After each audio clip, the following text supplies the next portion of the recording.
Hello, this is a quick video I put together just to kind of show you the agent workspace within Zendesk and walk you through a couple of the key areas to help get you started as you start to become an agent within the Zendesk help desk system.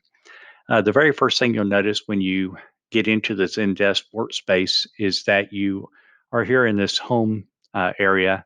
And this home area is really just kind of a basic dashboard of tickets that you're currently working or that are available to be worked within the groups that you're a member of.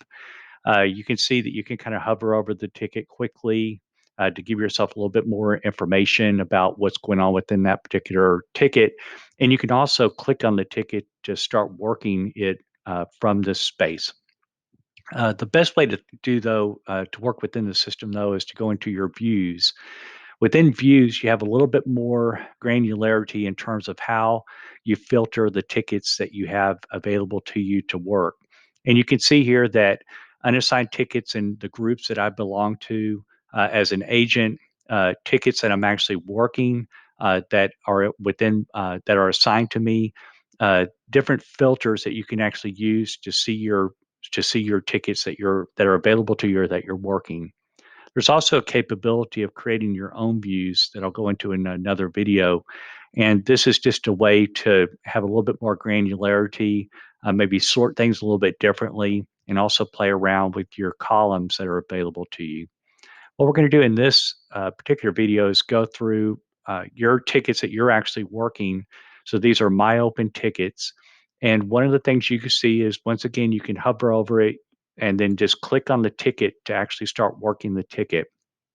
A couple of things that I found after working in this a little while is that one piece that you may not know that's available to you is over here in the right hand corner. If you click on user, there's information available to you about the person that the requester, the person that actually entered the ticket and submitted the ticket to you. In this case, ZD agent sysadmin is the requester, also happens to be the agent.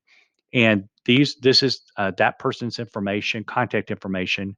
And then here's the interactions that I've had with that particular customer in terms of tickets, different tickets that are open. And it just gives you a little bit of a history associated with that particular requester. You can see within the main window of the ticket field here that we're seeing information related to this particular ticket as it's being worked. And if I type in information here, I can actually say, okay, I need more information from you. And if I use public reply, you can see it's going back to the requester, in this case, CD agent sysadmin. I click submit, and that actually takes me back to that screen and it sends the information to that requester. So I need more information was sent as an email to ZD agent sysadmin. And also I noted it in this main space of the main workspace here.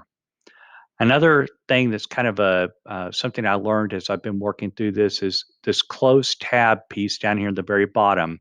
If you click on stay on ticket, then if you do any work within that ticket, it won't close it out like it just did to me. So once again, I'm going to type in I need more information. And now you'll see that it's going to actually stay open for me rather than reverting back to my main workspace. So that's another little handy trick that you can use to stay within the ticket that you're working.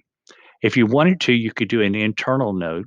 An internal note just give you you need, to put some information in here that's only available to you or other agents working the ticket, but it doesn't get sent to the requester as an email. So I have an internal note and you can submit that. And now you're in a situation where you've got a little note in there that that stays with the ticket as you're working it. Another thing I wanted to show you that I came across that's can be helpful in case you need to get into more details is if you click on this little clock icon and hover over it, it says events. It gives you more details associated with the ticket than you have in just that basic view. You may look at this and it may look familiar to you, and sure, well, We had a journal. We had journal entries that really went into the detail of what was happening within the ticket. And this is what that is. It's your journal associated with the individual ticket. And you can toggle between just the basic events and the detailed events, depending on what it is that you need to see. This is where you're going to see things like what actually happened. Did the ticket actually get changed in terms of status? Who moved it to me to work? Things like that. Another important thing to note is that there's a status of a ticket moves the ticket from being worked to the point where it's actually solved. Now, there may be a time whenever you want to actually send a message to somebody and say, I do need more information, and you want to put it into a pending state. At that point, you would click on this down arrow, click on submit as pending, and it would move it to a pending state. And in that pending state, it would stay until you got the information back from the requester. Once you get the information back, you can move it back to open, submit as open. It's now an open status, and you can start to work the ticket to the point where you're actually ready to close it out. When you're ready to close it out, you can actually click on submit as solved, and it will solve the ticket for you. You see now it's in solved state. The ticket's been closed according to this information up here, and you can actually click up here on this X to close it out completely and move on to the next ticket.